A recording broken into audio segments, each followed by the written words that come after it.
let's start off with defining a disability. A disability is something that enables you from being able to do what you would have done without it.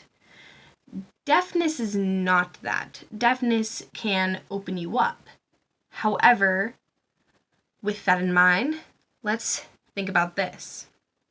It's already hard for parents and their children to communicate with each other, and that is very important for a child's development. Now imagine trying to communicate with your parents with a language barrier. Now, in that case, being both deaf or hearing could be a disability. If you are hearing and you're born into a deaf family and they don't know how to speak and they only know how to sign, then being hearing and also not knowing how to sign would be taken as a disability.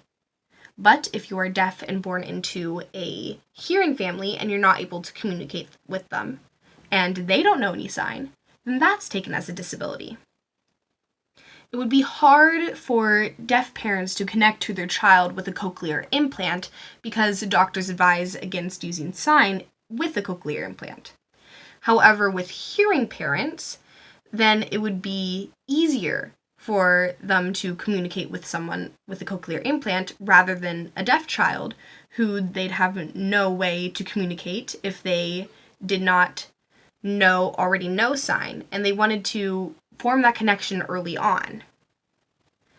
Now, in both the hearing and deaf cases, the parents love their child regardless. Of course they do.